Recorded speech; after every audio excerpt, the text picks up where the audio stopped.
Alors j'accueille une consoeur en fait, Sylvie Ullmann, bienvenue chez nous. Merci. Hier soir,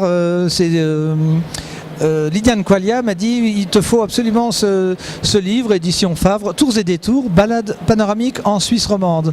Alors on est censé faire le pitch très rapidement. Il y a de nombreux livres, mais celui-ci m'a l'air d'être très malin parce que ce sont des lieux en hauteur, des lieux où on peut aller par des sentiers ou des parcours particuliers, et puis il y a une dimension historique. Est-ce que je me trompe ou le regard rapide que j'ai eu sur votre livre le résume plus ou moins ? C'est tout à fait ça. Et puis l'idée, c'est toujours aussi d'avoir des balades avec un but. Parce qu'il n'y a rien de plus horrible que de se promener sans but, en fait, je trouve. Bon, alors vous donnez, il y a des indications cartographiques ? Oui. Il y a toujours le topo, c'est-à-dire par où il faut passer. Si vous êtes devant un palmier, non, ça va plutôt être un sapin chez nous. Ce sera les prochaines tours, celle-ci. Oui. Si vous êtes devant un sapin, ce qu'il faut prendre à gauche ou à droite du sapin, etc. Mais j'ai aussi voulu quand même donner des indications un peu historiques sur ces monuments. Et au fil des balades, j'ai aussi glané des petites histoires.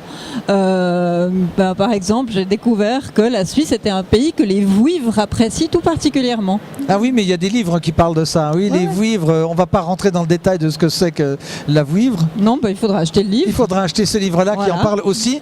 Je vous ai fait une remarque en disant oui, c'est les châteaux d'eau. Vous me dites non, il n'y a pas de château d'eau. C'est pas des tours, les châteaux d'eau.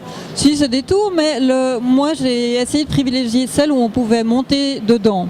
Alors bon, évidemment, la tour la tour de Sauvablin, voilà, qui est fermée jusqu'au 31 juillet. Donc, c'est des raisons de sécurité, etc. Voilà, parce qu'on est en Suisse, donc exactement, c'est des choses qui arrivent.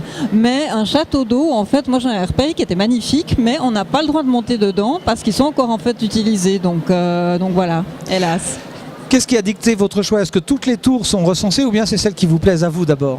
Alors non, c'est plutôt celles qui ont un intérêt au niveau de la randonnée, parce qu'il y a des tours magnifiques, mais qui sont perdues au milieu d'un endroit où il n'y a juste rien à faire à part vous perdre en deux sentiers. Donc celles-là, je ne les ai pas mises. J'avais toujours envie qu'il y ait une balade qui soit vraiment sympa à faire aussi. Donc il y avait un peu... Moi, je ne me suis pas facilité la vie, j'ai mis quand même pas mal de contraintes. À part la tour de contrôle de Cointrin qui est juste en face ici, quelle tour pouvez-vous nous conseiller dans la région genevoise? Alors dans la région genevoise, il y a celle d'Hermance qui est magnifique. Ça c'est une vieille tour, ça. Ah ouais, tout à fait. Alors il y a une très très jolie balade qui longe justement l'Hermance. Après c'est vraiment, moi j'aime beaucoup cet endroit. Et puis bien sûr en ville de Genève, vous avez, là j'ai fait une balade. Pour que les randonneurs ne soient pas déçus quand ils vont en ville, je leur ai mis 4 tours à chaque fois que c'est une balade qui se fait en ville. Et là, on part de la tour de Champel et on arrive au Mollard. Ah très bien. Donc, et puis il passe par la rue Basse et il dépense là. Exactement. Non, en fait, vous passez même pas par les rues Basses, vous passez par la cathédrale. Donc, vous les faites monter à la cathédrale? Ah oui, il y a combien de marches? Je sais pas, je les ai pas comptés. En plus, je l'ai fait plus de 270, fois. Oui. Parce que la première fois, je suis arrivée en haut, c'est juste le moment où le jet d'eau s'arrêtait, où il commençait à pleuvoir. Donc, je me suis dit bon, c'est raté, les photos sont immondes. Je suis retournée les faire. Il y a une question essentielle qui se pose. Est-ce que vos balades peuvent se faire par temps, chagrin? Et est-ce que la balade vaut le coup et la vue que l'on a est agréable, ou il faut y aller vraiment par beau temps, 30 degrés Non, mais bon, moi j'en ai fait certaines par temps, chagrin. La chose que je dirais, c'est toujours un peu dommage d'y aller quand on se voit pas les mains, quand il y a du brouillard, etc. Si vous dites super, il va y avoir de la vue, vous êtes toujours un peu frustré, mais en même temps, moi j'ai toujours essayé de passer par des endroits qui sont quand même beaux en tant que tels. C'est pour ça que j'ai évité un peu certains endroits qui sont encaissés et puis pas très riants, parce que voilà. Mais sinon, vous pouvez les faire en toute saison tant que c'est pas gelé par terre, parce que ça, à mon avis, c'est dangereux. Je pense que... Oui, mais on est quand même en Suisse et même si, contrairement aux États-Unis, il n'y a pas de warnings un peu partout, on dit que si vous avez le cœur qui bat à temps, etc.